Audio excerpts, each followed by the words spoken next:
How's it going, everyone? Welcome back to the Roaming Prepper channel. I'm your host, Pete. Uh, our allies are worried at this point.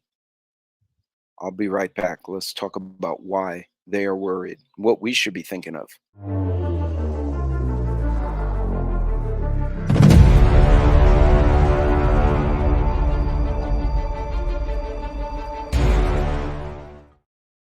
Hey, welcome back, everyone, and thank you for joining me once again on one of my premieres. I normally join my own chats. This is going to be a busy week for me. I may not make all my own premieres this week, so if I do not, feel free to leave me any questions or comments at theroamingprepper@gmail.com, or feel free to put them in the comments below the video, and I'll get back to them once I'm back on the grid, so to say. So what are our friends or allies worried about? So I've been kind of going down a little bit of a rabbit hole with the international scenario. We're so distracted with what's going on with politics and Biden and Trump and Harris and all this stupidity that we're not seeing certain things in the bigger picture. And one of the things we're not seeing is that Europe is preparing for war in a big way. And just to make the point a little bit, a Polish member of parliament actually had a message for Anthony Blinken. I'm going to try and expand that. Give me just a second here. And hopefully the audio comes through. I'm going to play this for you. And sorry for the neighbor's kid. Blinken, go home. Blinken, go home. As soon as possible. Get lost. Get lost. We don't want you here. We don't want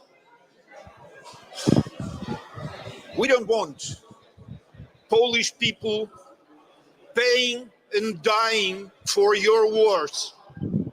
Thank you very much. Blinken. That's pretty profound when you think about it. To have a member of parliament basically tell Anthony Blinken to go home. And that would be his concern is going to wind up in some kind of conflict. So there's another video I posted, and I'm going to I'm sorry for the background sound. Let me bring that back up.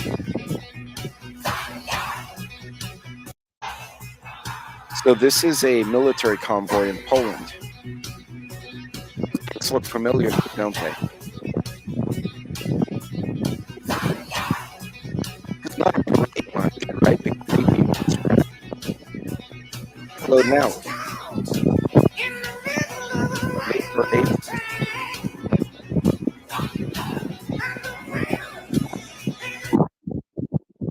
You gotta love the background music. That was a hell of a selection to make.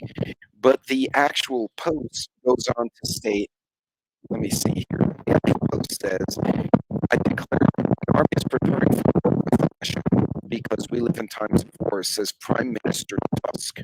That's the Prime Minister. I declare today, together every day, we'll do everything we can to ensure that Poland, the Polish army, and the Polish people never have to count on a miracle. Miracle again. Footage was in the capital of Warsaw as MPT's main battle tanks were being loaded onto trucks. Now, granted, that was not a parade. That could be simply, a public event where, the military is loading trucks and everyone goes, ooh, and waves flags. But we should also ask ourselves, what's the end game here? Russia, China, India they form BRICS. BRICS is gaining steam. Where it'll go, who knows? But this is an imminent threat to American hegemony, not militarily, but financially. And we've always been the financial basis of the world in modern times. And unfortunately, powers that are in power or have a kind of hegemony will fight to keep it. The British did it, the French did it, the Germans did it, throughout history. We've already got Ukraine and Russia in a war, and at first I couldn't even understand why the hell we're fighting. I realized, we may have had a hand in overthrowing a pro-Russian president back in 2008 or 2014. I don't remember. There have been maneuvers and counter maneuvers for years now. The difference is we've armed and equipped a lot of countries, Ukraine, Poland, the Baltics. We now have a full-blown shooting war in Russia. What are we doing? Uh, do our leaders, I guess our leaders don't care because they can go to a bunker and hide. The rest of us are kind of screwed. And what concerns me is that our sons and daughters will go overseas to fight a war, our young patriotic folks, and leave us in a country full of military-aged men who have arrived recently but are really not integrated into our society, and many of which have no interest in integrating into our society. It would be egregiously erroneous on our part to believe that there are not there is not a fifth column already here.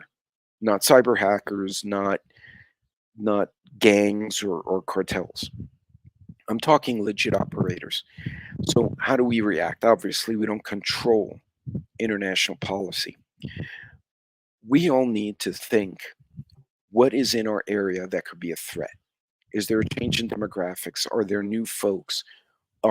Is their culture vastly different from our own? Are you seeing new groups of people kind of forming up? Not domestic folks, but folks who may pose a threat. I don't know. There's a lot of moving parts. One thing that will get disrupted: finance and supply chain. I talked on another live stream quite a bit about your credit score and understanding, how to manage your money, how to position yourself to take financial hits in a bad time. Not going to rehash that, but also be prepared for supply chain disruptions and possibly more crime as a result of warfare. Because you think about it, military goes off to war. A lot of comps of military guys, reservists, they'll go over, and we're going to be short here. So you're going to have to fend for yourself, both in food, in terms of your security, in terms of your transportation. Understand how a supply chain disruption can affect you. COVID 2020 was a very good example of a supply chain disruption. It wasn't a war, it was just everything shut down. A war would be different because when things opened back up after the Rona, we still had roads. The factories were still there, although a bunch of them burned down for whatever reason. That's a whole nother conversation.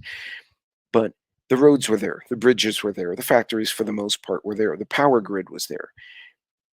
In even a conventional conflict with saboteurs and operatives, you are looking at disruption, damaging of bridges. Look at the problems caused by the bridge in Baltimore being hit by a freighter, which again was suspicious. Imagine things like that across the country all at once. Imagine highways like Route 66, or even more importantly, I-10, I-20, I-30 going across the country. Suddenly, main bridges get destroyed, right? The causeway to New Orleans, the bridge by Lake Charles, the Houston Ship Channel gets disrupted.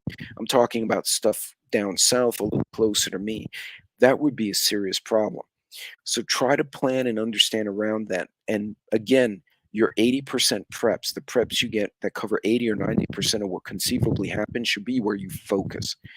But if you have the cash or the time to either learn a skill set or get something more advanced, do so. Stay on budget, spread it out, pay it off quickly if it's on a credit card so you don't get hammered with the interest rate. But folks, I don't know who's in charge. But the Polish, the other countries are saying, yeah, we don't want our children dying in a war. But at the end of the day, our kids will go too. And here's a scary thought.